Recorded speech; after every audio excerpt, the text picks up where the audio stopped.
Ya, Assalamualaikum warahmatullahi wabarakatuh. Di video pembelajaran kali ini kita akan membahas tentang virus, ya. Virus, kemudian ciri-cirinya, dan eh, cara reproduksi dan juga penyakit-penyakit yang ditimbulkannya. Ya. Baik, kita akan mulai dengan infografis ini. Seperti yang kita ketahui bersama, ya, virus merupakan organisme yang membuat kita berada dalam kondisi seperti sekarang ini, ya. Jadi kenapa kita belajar di rumah dan beberapa negara bahkan melakukan lockdown untuk mencegah atau memutus penyebaran virus corona yang kemarin merebak sejak akhir 2019. Jadi di akhir 2019 awal 2020 dunia itu dikejutkan dengan munculnya virus baru, ya, yang kemudian menimbulkan suatu wabah yang disebut dengan wabah corona, ya, atau wabah COVID-19 gitu, ya, yang pertama kali muncul di kota Wuhan, Tiongkok, ya. Kemudian secara sporadis virus ini menyebar ke seluruh bagian bumi. Nah, sebetulnya wabah flu yang menghantui dunia itu tidak hanya virus corona, ya. Tahun-tahun sebelumnya sudah pernah ada muncul berbagai macam wabah yang disebabkan oleh virus. Di antaranya adalah wabah yang paling terkenal, ya, yaitu wabah yang disebut dengan flu Spanyol di tahun 1918, ya. Wabah ini di antara sejarah flu gitu, ya, dia apa namanya eh, memiliki korban jiwa yang paling banyak, ya, menginfeksi kurang lebih sepertiga penduduk dunia atau 500 jiwa gitu, ya, dan menewaskan kurang lebih 50 juta jiwa di tahun 1918. Kemudian di tahun-tahun berikutnya merebak juga berbagai macam wabah flu, ya.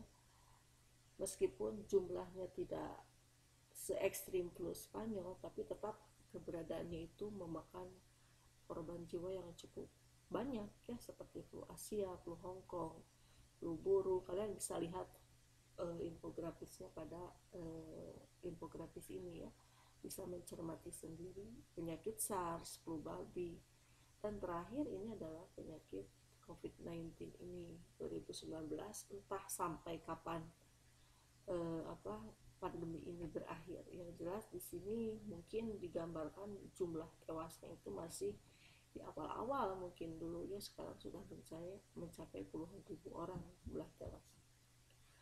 Nah, anak-anakku sekalian, untuk bisa menghadapi wabah flu seperti ini, kita harus mengenal virus itu seperti apa, bagaimana ciri-ciri virus dan lain sebagainya, supaya kita bisa mengambil tindakan preventif untuk mencegah atau memutus rantai penyebarannya, gitu, ya.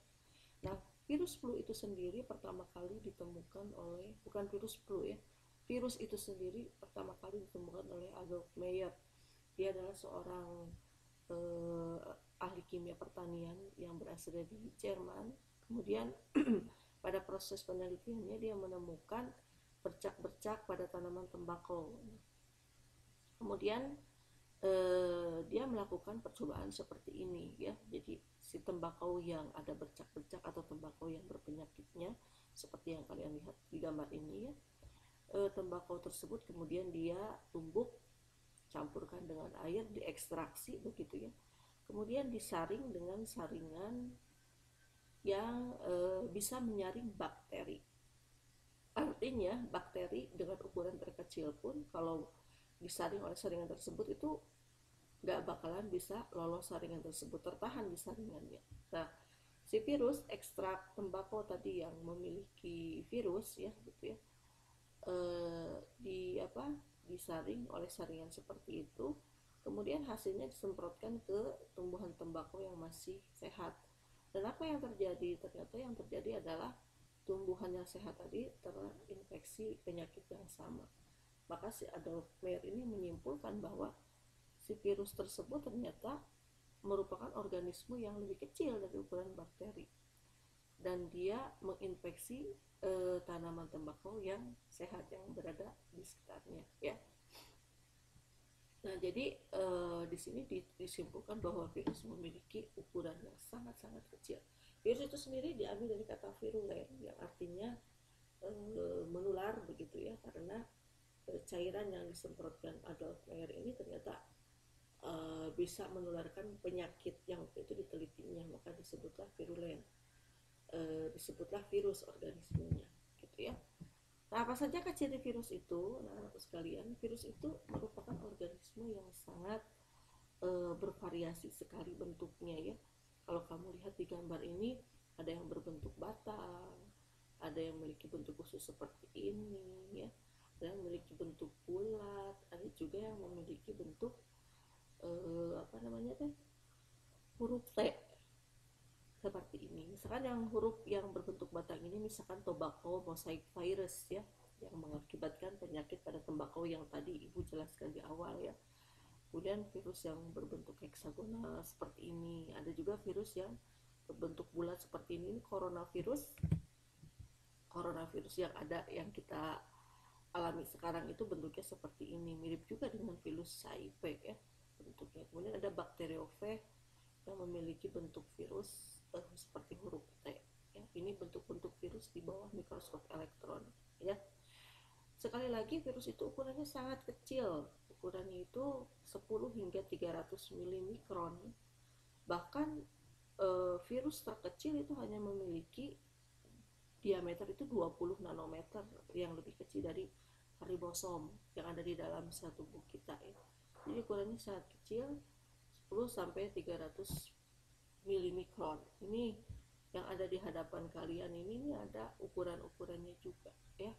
Kemudian virus itu sesungguhnya merupakan materi genetik DNA atau RNA yang diselimuti oleh suatu amplop katakanlah yang terbuat dari kapsomer.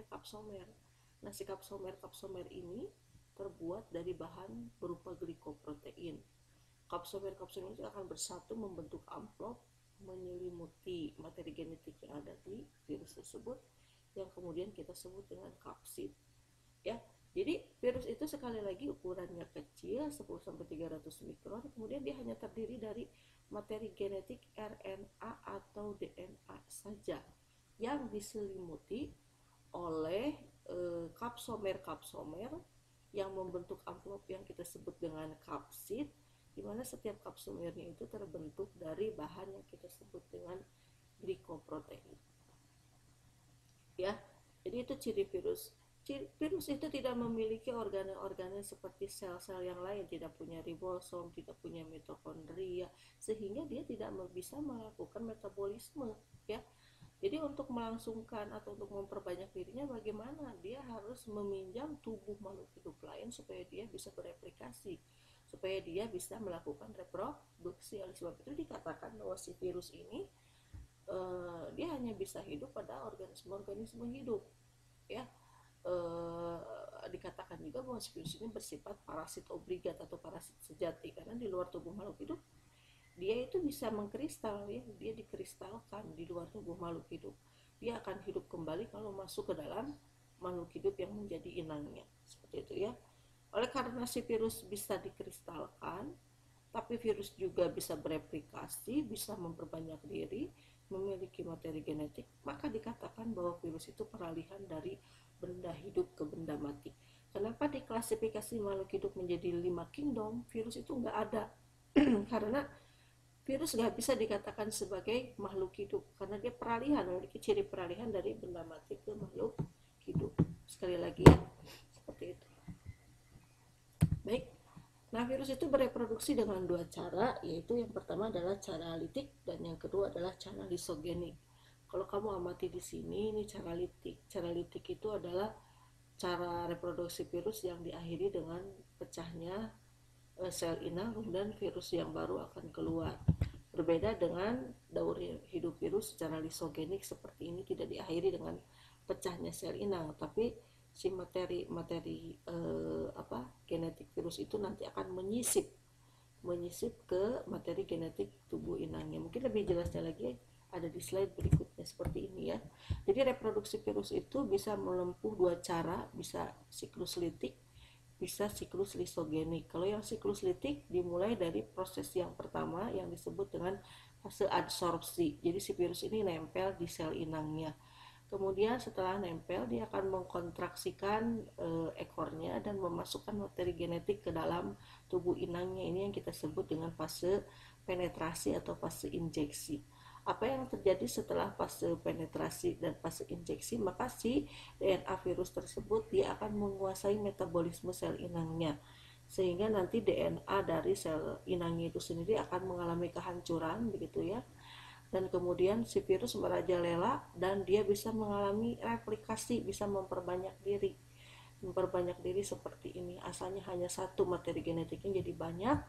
Kemudian untuk setiap satu buah bahan atau materi genetik hasil replikasi nanti akan dibuat kapsid-kapsid dan pelengkap yang lainnya dilakukanlah. Kemudian pas perakitan nanti akan dibentuk virus-virus baru untuk setiap satu materi genetik hasil replikasi ya.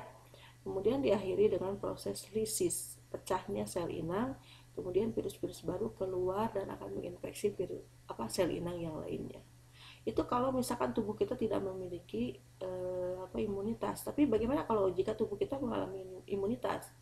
Maka ketika setelah fase injeksi ya, fase berikutnya yang terjadi adalah terbentuknya profah. Profah itu adalah gabungan antara DNA virus dengan DNA inangnya. Ketika inangnya membelah diri seperti ini, DNA virus juga otomatis ikut membelah dan seterusnya. Sehingga DNA virus bisa juga bereplikasi, bisa juga bereproduksi meskipun menumpang pada sel inang. Nah, itu untuk reproduksi virus, sekali lagi reproduksi lisogenik dan reproduksi secara lisis. Perbedaan-perbedaannya bisa kalian identifikasi sendiri ya, baik dari tahapan maupun hasil akhirnya. Oke? Anak-anak sekalian, itu sekilas tentang virus ya. Materinya Ibu cukupkan sekian. Terima kasih atas perhatiannya. Assalamualaikum warahmatullahi wabarakatuh.